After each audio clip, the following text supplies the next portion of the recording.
So the best direction to represent the data happens to have this feature about the covariance matrix of the data, some very important descriptive statistics of the data, the covariance matrix. So the best direction to describe the data that gives you the minimum squared error has this form. So this form is called the eigenvalue and eigenvector equation. So let me put the title Eigenvector and Eigenvalues. So eigenvalues and eigenvectors of matrices have this form. So I have this AX equals lambda X format. So in this AX equals lambda X format, I have a square matrix. So this is a square matrix. How do I know it is a square? Well, its input is the same as its output. It doesn't change dimensionality, so it's obvious that it's a square matrix, right? So this and it doesn't happen with any kind of vector. Such a vector that satisfies this equation is called an eigenvector of A, right? So these guys are the eigenvectors. I mean, this is the same thing. And this number, it makes it the eigenvalue, right? Eigenvalue of this matrix. So let's examine this. Examine what's going on. So I have this square matrix AX equals lambda X. If I were to find the x's and lambdas from the same equation, first of all, it looks a little bit weird because like I have only one equation. Let's say I know A, but how am I going to find the lambda, set of lambdas and set of x's? And I don't know how many of them. So I can go ahead and do this. I can take it to the other side. I can make it equal to 0. So I can have AX minus lambda X equal to 0. I cannot just take it in the common parentheses of X, but if I were to do this, A minus I lambda, because that's the only way that I can make this a square matrix, right? So it's A minus I lambda, X is equal to 0. Okay, this now looks quite familiar to me. So I have a matrix, again a square matrix. This is a square matrix. This matrix looks now like something like this. So if my A11, if my A is something like this, A11, A12, A13, A21, A22, A23, A31, A32, A33, then my A minus I lambda is going to look like this, right? So it's again a square matrix. But when I look at this, so let's try to see this as this guy as a matrix by itself. It's a B matrix. Bx equals 0. I have seen this before. So when I see Bx equals 0, I know I can say this, X is in the null space of A minus I lambda, right? So this is, I know X is in the null space of A minus I lambda. So I can say this. And 2, since A minus I lambda has a null space, it's the set of vectors that go to, it's a square matrix. If it is a square matrix and if it has a null space, meaning there are some vectors that go to 0, then it means that the column space of this matrix, it has a lower rank than the dimensionality. So it means that A minus I lambda is singular, so then I can deduct this. So if a minus I lambda is singular, then I can say the determinant of a minus I lambda to be equal to 0.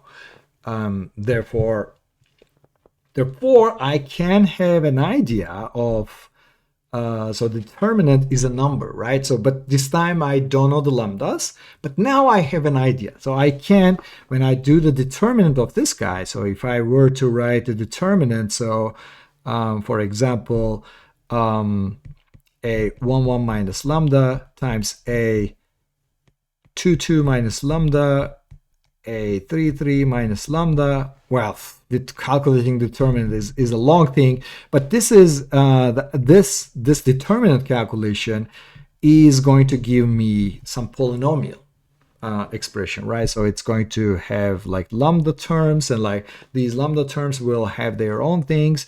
So it's going to be some a lambda cube plus b lambda square plus c lambda plus d kind of equation, so polynomial expression. So I can then say that, well, an n by n matrix A will have a polynomial equation like this of, and the name, there's a name for this, and this called a characteristic equation.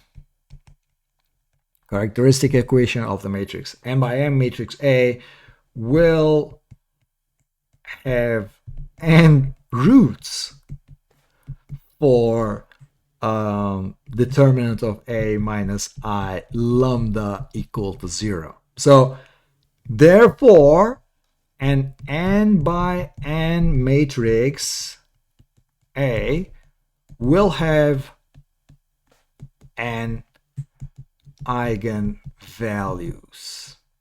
Okay, so for each of the eigenvalues, I can find eigenvectors, right? So then I can find. So let's go ahead and do an example. So let's go. Example given. So let's make our matrix A to be 3, 1, 1, 3. This is a non-singular matrix, nice looking, and I would like to find its eigenvalues and eigenvectors. So to find the eigenvalues and eigenvectors, I would like to find the determinant of A minus lambda I, which is equal to determinant of 3 minus lambda, 1, 1, 3 minus lambda. And well, since I conveniently chose myself a 2 by 2 matrix, I can find a determinant. So it's 3 minus lambda squared minus 1, which is lambda squared minus 6 lambda plus 9 minus 1, which is lambda squared minus 6 lambda plus 8. So the roots of this guy, there are like, it's 4 and 2, 4 plus 2, negative 4 plus negative 2 gives you negative 6, and 4 times 2, negative 4 times negative 2 gives you 8. So my roots are lambda plus 4,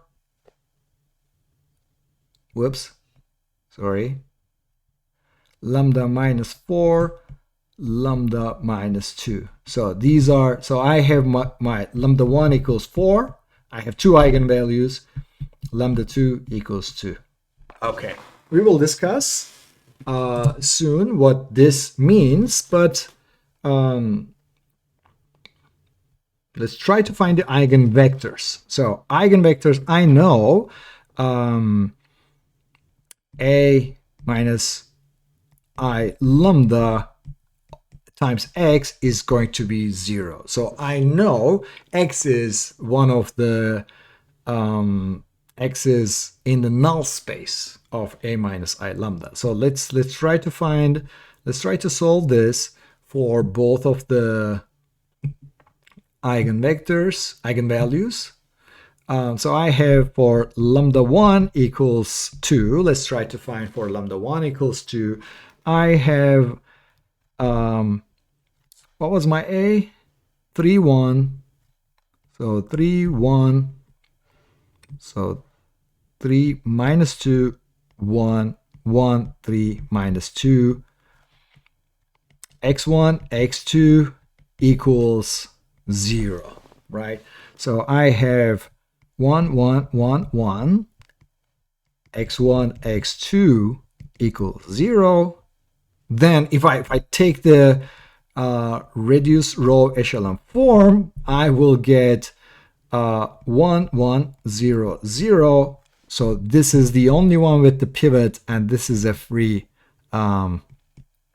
variable.